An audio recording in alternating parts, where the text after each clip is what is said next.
গেল 18 দিন ধরে গভীর বঙ্গোপসাগরে চলছে নৌবাহিনীর বাৎসরিক সমুদ্র মহড়া। মিসাইল উৎক্ষেপণের মাধ্যমে এ মহড়ার আজ বর্ণাঢ্য সমাপনী হবে। এ মহড়া স্বচক্ষে প্রত্যক্ষ করতে ঢাকা থেকে নিয়ে আসা হয়েছে একদল সাংবাদিককে। আর সময় সংবাদও অভিযাত্রী হচ্ছে এই বর্ণাঢ্য আয়োজনের।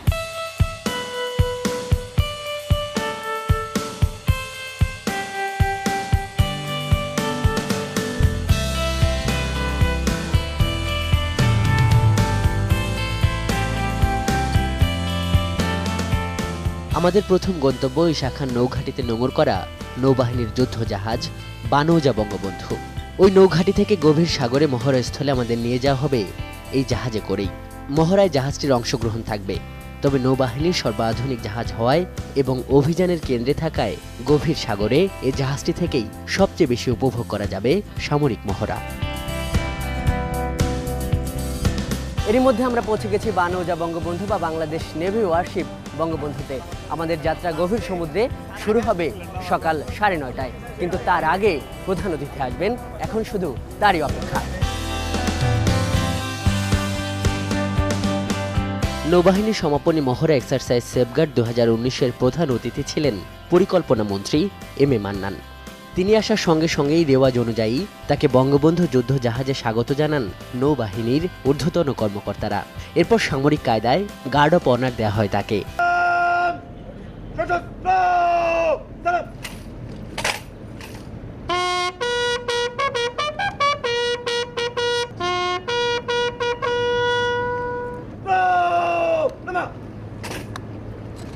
কমান্ডার ফয়সাল বিবৃতি দিচ্ছেন, সম্মান গার্ড আপনার পরিদর্শনের জন্য প্রস্তুত স্যার।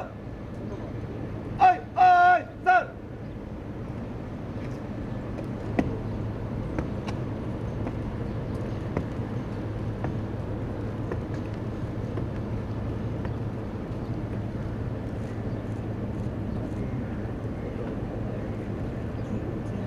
পরিদর্শন স্যার। যাত্রা শুরুর আগে যুদ্ধ জাহাজে অবস্থানকালে নিরাপত্তা বিষয়ক ব্রিফিং। আপনাদের সুবিধার্থে আমরা যেটা করছি, যাতে আপনারা প্রতিটা বিষয় আপনাদের যেটা মূল কাজ। নৌবাহিনীর অফিসারগণ একে একে বলে দিলেন খুঁটিনাটি, তথ্য দিলেন ক্ষেপণাস্ত্রবাহী ফ্রিগেটটির সম্পর্কেও। এটি যুদ্ধে ও শান্তিকালীন সময়ে সমভাবে দায়িত্ব পালনে সক্ষম। 1998 সালে কোরিয়ায় এর নির্মাণ কাজ শুরু হয়, শেষ হয় 2000 সালে। এটি নৌবাহিনীর প্রধান জাহাজ। এই জাহাজটিতে একই সঙ্গে জাহাজ বিধ্বংসী ক্ষেপণাস্ত্র, বিমান বিধ্বংসী ক্ষেপণাস্ত্র সহ কয়েক ধরনের রণসজ্জা আছে। যুদ্ধক্ষেত্রে ব্যবহৃত হেলিকপ্টার ওঠানামার জন্য রয়েছে আধুনিক হেলিপ্যাড। যুক্তরাষ্ট্রসহ এই জাহাজটি রয়েছে বিভিন্ন দেশের নৌবাহিনীর সঙ্গে মহড়ায় অংশ নেওয়ার অভিজ্ঞতা। 2014 সালে মালয়েশিয়া এয়ারলাইন্সের ফ্লাইট 370 নিখোঁজের পর বঙ্গোপসাগর এলাকায় অনুসন্ধান কাজে অংশ নেয় বানৌজা বঙ্গবন্ধু।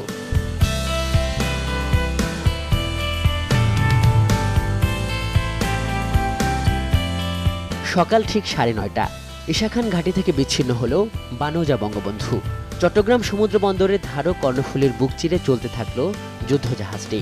বহির্নোঙরে অপেক্ষমান শত শত লাইটার ও পণ্যবাহী জাহাজ চোখে পড়ল এই সময়ে।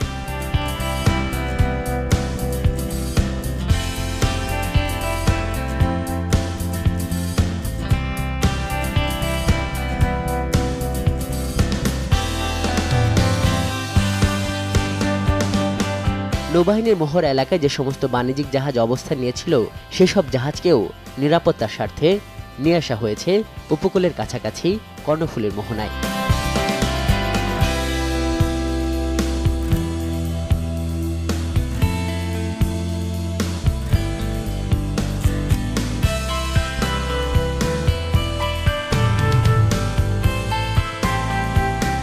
কিছুক্ষণের মধ্যেই বানৌজা বঙ্গবন্ধু প্রবেশ করবে গভীর সাগরে। নৌবাহিনীর এবারের বাৎসরিক মহড়ার নাম দেওয়া হয়েছে সেফগার্ড এক্সারসাইজ 2019 কিংবা সেফগার্ড অপারেশন 2019। আমরা এখন সমুদ্র উপকূল থেকে 40 থেকে 50 কিলোমিটার দূরে রয়েছি। এটি অনুষ্ঠিত হবে গভীর বঙ্গোপসাগর থেকে। আর কিছুক্ষণ পরই আমরা পৌঁছে যাব অপারেশন কিংবা অনুশীলনী স্থলে। যেহেতু এই মহড়ায় যুদ্ধজাহাজ বঙ্গবন্ধু অংশ নেবে, তাই গভীর সাগরে কৌশলগত অবস্থান নিল জাহাজটি।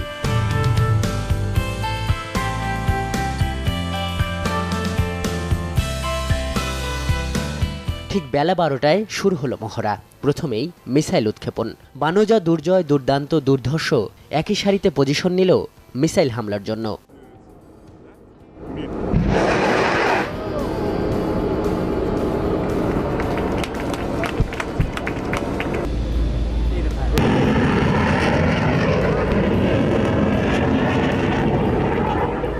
বানোজা, দুর্জয়, দুর্দান্ত থেকে পরপর দুটি দূরপাল্লার সারফেস টু সারফেস ক্ষেপণাস্ত্র উৎক্ষেপণ করা হলো, যা সুনিপুণভাবে 40 কিলোমিটার দূরে থাকা প্রতীকী শত্রু জাহাজকে ঘায়েল করতে সক্ষম হলো।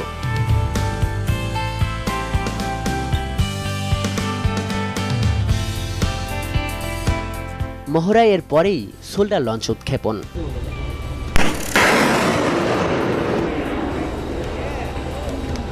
বানোজা বঙ্গবন্ধু থেকে আকাশে কল্পিত শত্রু বিমান লক্ষ্য করে শোল্ডার লঞ্চ ফায়ারিংয়ে এবারও লক্ষ্যভেদ হল সফলতার সঙ্গে।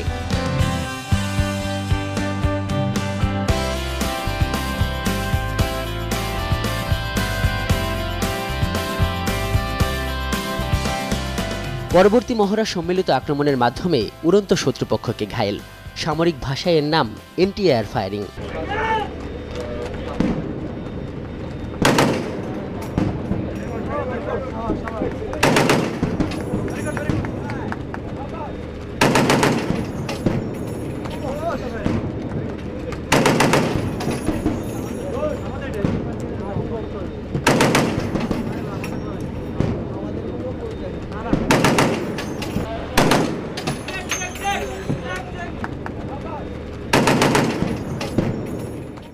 সম্মিলিত আক্রমণের ও অনুশীলনের পর দৃশ্যপথে জাহাজ থেকে সাবমেরিন বিধ্বংসী ক্ষেপণাস্ত্রের পরীক্ষা।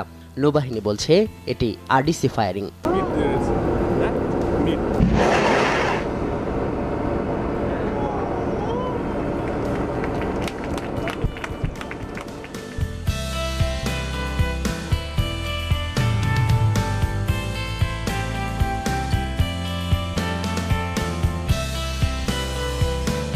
সুসজ্জিত মহড়ায় কল্পিত জলদস্যু কিংবা শত্রুপক্ষের হাতে জিম্মি জাহাজে কমান্ডো অভিযান চালায় নৌবাহিনীর চৌকস দল।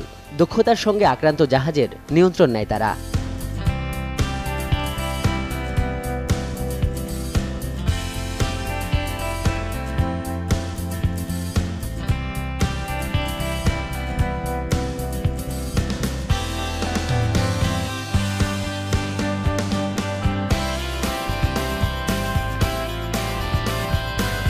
মহড়ায় জাহাজের ডেকে সফলতার সঙ্গে হেলিকপ্টার অবতরণ করে নৈপুণ্য দেখায় নৌ পাইলটরা।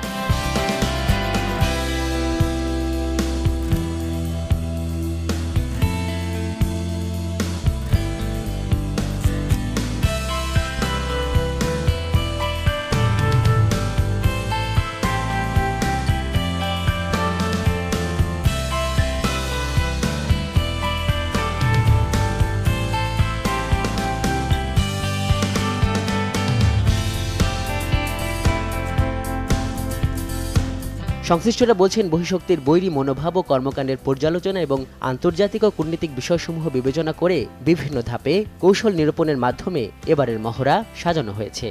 আমাদের ইন্টারন্যাশনাল মেরিটাইম অর্গানাইজেশনের চাহিদা অনুযায়ী বাংলাদেশ নৌবাহিনী বঙ্গোপসাগরে যে কোনো প্রকার সার্চ অ্যান্ড রেস্কিউ মিশনের জন্য দায়িত্বপ্রাপ্ত, এবং সেই জন্য প্রথমত আমাদের যেটা রয়েছে সেটা হচ্ছে মেরিটাইম প্যাট্রোল এয়ারক্রাফট, যার মাধ্যমে আমরা প্রথমে সমুদ্রে যে কোনো দুর্ঘটনা কিংবা যে কোনো রকমের রেস্কিউ মিশনের সংবাদ পেলে সাথে সাথে আমরা মেরিটাইম প্যাট্রোল এয়ারক্রাফট দিয়ে একটা প্রাথমিকভাবে সার্চ কন্ডাক্ট করি এবং তারপরে হেলিকপ্টার পাঠিয়ে সেটাকে আবার কনফার্ম করি, এবং সবশেষে আমরা জাহাজ পাঠিয়ে সেই সব নাবিকরা যারা বিপদে পড়েছেন, ঝড়ে হোক, যে কোনো দুর্যোগপূর্ণ আবহাওয়ার জন্য হোক, তাদেরকে উদ্ধার করার জন্য প্রচেষ্টা গ্রহণ করি। সাবমেরিন আপনারা জানেন বাংলাদেশ নৌবাহিনীর বহরে যুক্ত হয়েছে 2 বছর আগে।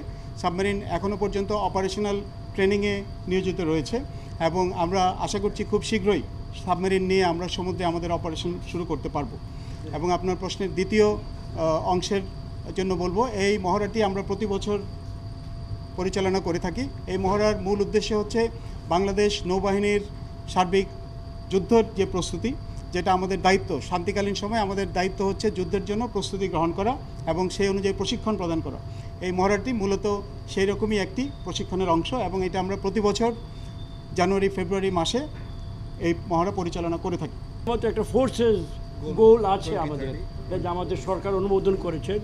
সেটা আমাদের পরিকল্পনার মতো মনে করো, পঞ্চবার্ষিকী পরিকল্পনা থাকে, 20 বছরের পরিকল্পনা থাকে। আমাদের সশস্ত্র বাহিনীর জন্য আমাদের পরিকল্পনা আছে। কাটায় কাটায় সর্বক্ষেত্রে মিলবে না, কোনো কোনো ক্ষেত্রে আমরা এগিয়ে যাই আগে, কোনো কোনো ক্ষেত্রে হয়তো আপাতত দৃষ্টিতে পেছনে পড়ি। সার্বিকভাবে আমরা আমাদের পরিকল্পনার সঙ্গে সাযুজ্য রেখে এগোচ্ছি এবং এগুলা যে আমাদের উদ্দেশ্যগুলো এই ক্ষেত্রে আমরা পর্যায়ক্রমে আগামী কয়েক বছরের মধ্যে শেষ করতে পারব। পুরো দিনের এই অভিযাত্রায় নৌযোদ্ধাদের রণকৌশলে আবির্ভূত উপস্থিত অতিথিরা। যারা সাগরে থাকে মাসের পর মাস, এই আমি অনেকগুলো সৈনিকের সঙ্গে কথা বলছি, জওয়ানের সাথে কথা বলছি, তারা 18 দিন 20 দিন পরে কিনারে ভেড়ে তাদের জীবনযাপন একটা ইসের মধ্যে থাকে, 3 জন 4 জন 5 জন করে থাকে একটা ইসের মধ্যে। আমাকে ঘুরে ঘুরে দেখাইছে এগুলি। হ্যাঁ, এটা অদ্ভুত একটা লাইফ আর কি, একটা যারা না দেখছে এটা তাদের দেখা উচিত আর কি। এনএস বঙ্গবন্ধু বাংলাদেশের সবচেয়ে বড় জাহাজ নৌবাহিনীর। আসার আগে অনেক বলছিল যে জাহাজ কাঁপাকাঁপি করবে, একটা ভয় ভীতির ব্যাপার, কিন্তু এটা আমার কাছে মনে হয়েছে আমি বাসায় আছি এরকম। তবে গভীর সমুদ্রে এটা প্রথম যাওয়া, এটা অনুভূতি তো আসলে একটু অন্যরকম, অনেক ভালো লেগেছে।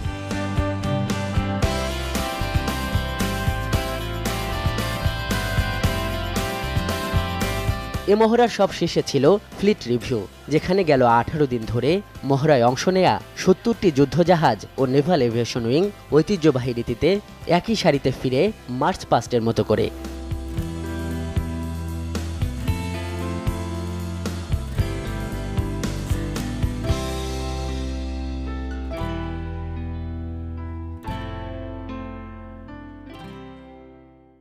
সফল মিসাইল উৎক্ষেপণ, প্রতীকী লক্ষ্যবস্তুতে একক এবং সম্মিলিত হামলার মাধ্যমে আরও একবার নিজেদের সক্ষমতার জানান দিল বাংলাদেশের ত্রিমাত্রিক নৌবাহিনী।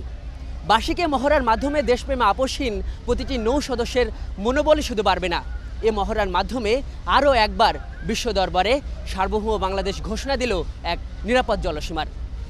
গভীর বঙ্গোপসাগর থেকে আজহার লিমন, সময় সংবাদ।